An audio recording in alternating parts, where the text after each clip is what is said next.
What I'm going to do is just hand over to you to tell us a bit more about your story and introduce yourself, if that's okay.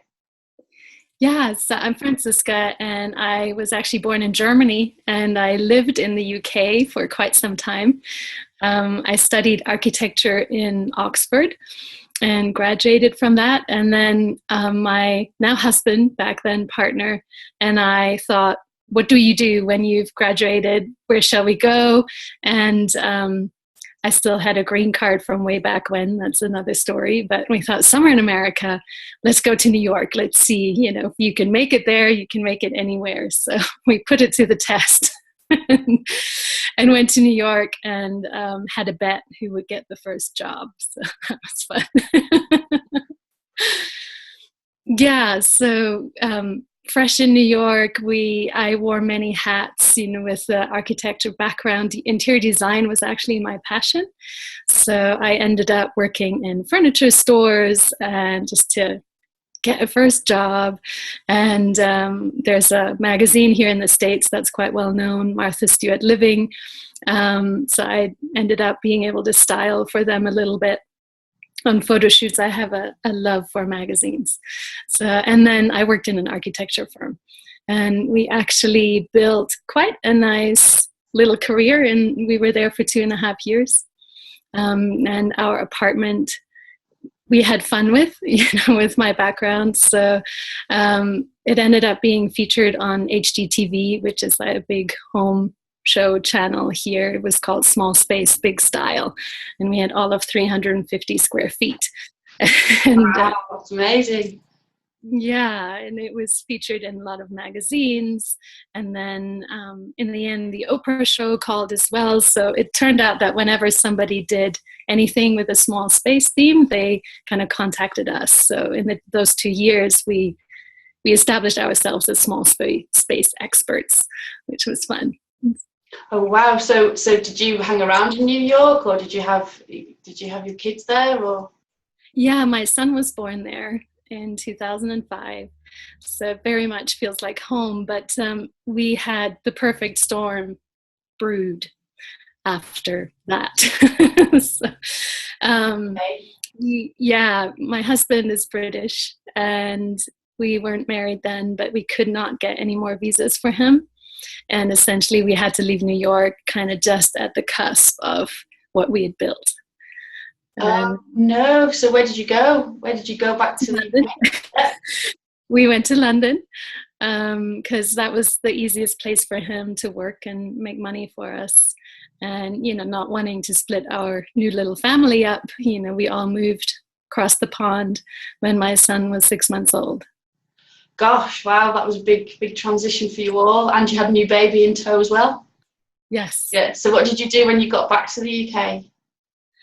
Well, it was a pretty rough start. My son actually started developing health issues at that point, and obviously the move was a big change, and my husband had to start from scratch, just trying to get us through each day. So it was a very tough time. It was a tough time. Yeah, and it sounds like it.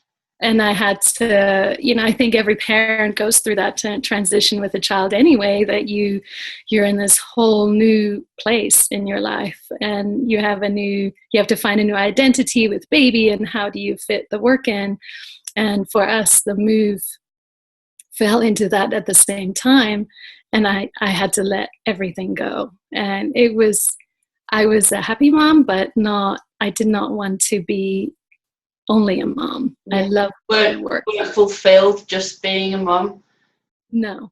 But but how did you manage that? Did you manage to were you just a mom and happy for a while, knowing that would come eventually? No. I was a super begrudging, resentful mom at that point in time, because it was his health issues that were so demanding, and we didn't sleep for 2 years, like not more than an hour a night. And I think my biggest achievement in those 2 years is just getting through.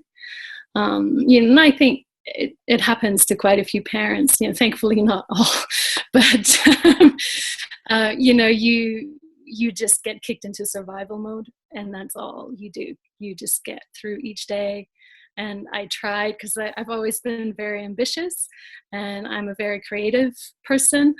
So I've always had ideas, but to not be able to get them out in any way made me very, very frustrated. So. Yeah, it's very frustrating. I've been there. It's not a nice place to be, because you can't see the wood for the trees. You're in it, you live in it, and you can't get out for that tiredness more than anything, isn't it? Yes, so frustrating.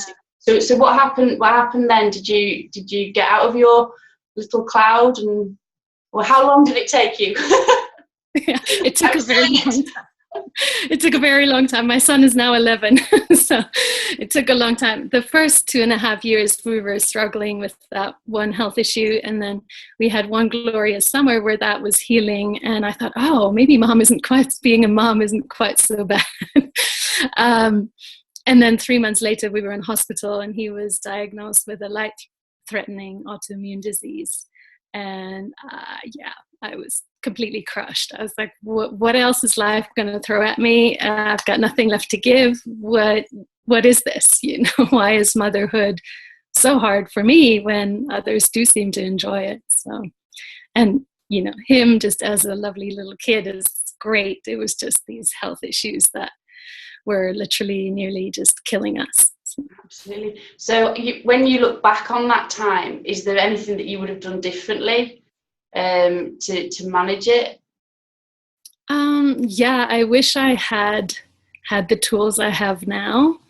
Mm-hmm. I've learned just in the last 1.5 years that with tiny little steps you can still get somewhere.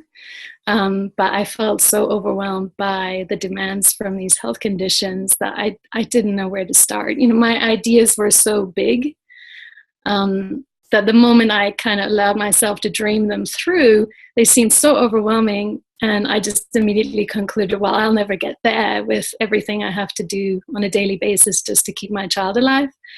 I'll never get there. So I just give up before I even started. And I suppose having a job and being employed just wasn't an option with his demands on your life and you having to be there for him. Yeah, no, it wasn't an option. So tell us more about the tools that you were talking about that you wish you'd known in the previous years. Yeah, so I ended up finding, how they say the teacher appears when the student is ready. So I think there's a lot of different tools. Parts of it is what you're building, a network. It's that you need a tribe. I think one of the hardest things is to try and do this on your own. And that's actually one of the things that the coach I found told me. That was the first thing he said. And he's like, don't isolate yourself.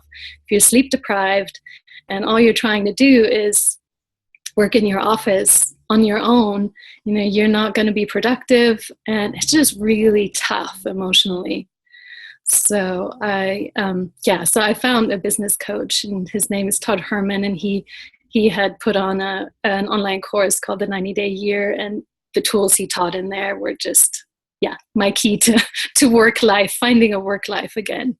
Wow. Could you, we won't go into them because we don't want you to do Todd's course online, but if you could maybe just give an example that really sticks out that kind of really helped you, that would be great. So I learned to, first of all, value my time, because as a mom, and particularly in my situation, the time for work is so limited. Like my husband and I have this joke, and we call it the glorious half an hour.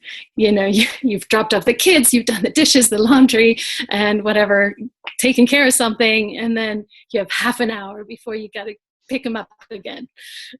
It's like, okay, now what do I do in my glorious half an hour? And I learned to know how to prioritize what I do in that half an hour, and to cut out a lot of things I was doing so that I'm truly productive with the little time I have. Now, actually, I bought myself a watch. Nobody wears a watch now. I was like, okay, I need to remember that every minute and how I spend it is super valuable. Once it's gone, and I'm not going to get it back.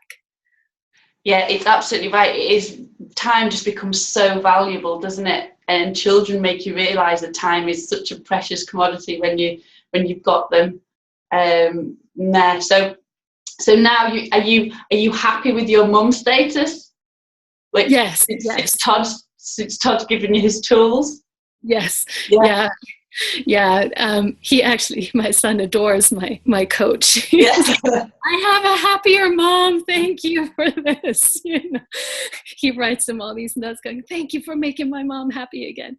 So yes, because I think expressing ourselves is still such an important part of life, and when that is taken away from you're sort of confined to the shadows, and it can be a very dark place if you feel driven to give something to the world. So that release to feel that I make a contribution again in our society, in our world, in my local community, just means so much to me. Yeah. So with that, I can be way more present with my son and play with him and, not resent being a mom the same way I did before. Fabulous. So what's your business now? What is your business?